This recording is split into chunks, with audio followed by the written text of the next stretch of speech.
Éphésiens chapitre 6.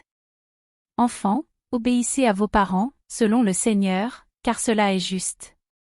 Honore ton père et ta mère, c'est le premier commandement avec une promesse. Afin que tu sois heureux et que tu vives longtemps sur la terre.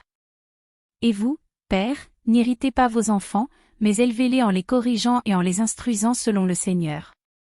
Serviteurs, obéissez à vos maîtres selon la chair, avec crainte et tremblement, dans la simplicité de votre cœur, comme à Christ.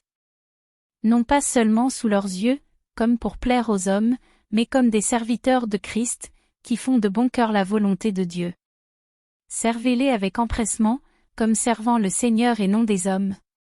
Sachant que chacun, soit esclave, soit libre, recevra du Seigneur selon ce qu'il aura fait de bien. Et vous, maîtres, agissez de même à leur égard, et abstenez-vous de menaces, sachant que leur maître et le vôtre est dans les cieux, et que devant lui il n'y a point d'acception de personne. Au reste, fortifiez-vous dans le Seigneur, et par sa force toute puissante. Revêtez-vous de toutes les armes de Dieu, afin de pouvoir tenir ferme contre les ruses du diable. Car nous n'avons pas à lutter contre la chair et le sang, mais contre les dominations, contre les autorités, contre les princes de ce monde de ténèbres, contre les esprits méchants dans les lieux célestes. C'est pourquoi, prenez toutes les armes de Dieu, afin de pouvoir résister dans le mauvais jour, et tenir ferme après avoir tout surmonté. Tenez donc ferme, ayez à vos reins la vérité pour ceinture, revêtez la cuirasse de la justice. Mettez pour chaussure à vos pieds le zèle que donne l'évangile de paix. Prenez par-dessus tout cela le bouclier de la foi, avec lequel vous pourrez éteindre tous les traits enflammés du malin. Prenez aussi le casque du salut, et l'épée de l'esprit, qui est la parole de Dieu. Faites en tout temps par l'esprit toutes sortes de prières et de supplications.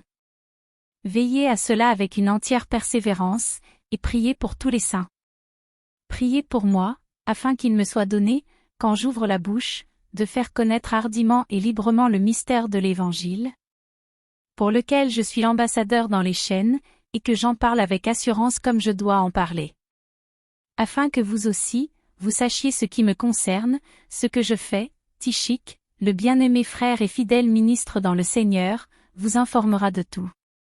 Je l'envoie exprès vers vous, pour que vous connaissiez notre situation, et pour qu'il console vos cœurs. Que la paix et la charité avec la foi soient données aux frères de la part de Dieu le Père et du Seigneur Jésus-Christ. Que la grâce soit avec tous ceux qui aiment notre Seigneur Jésus-Christ d'un amour inaltérable.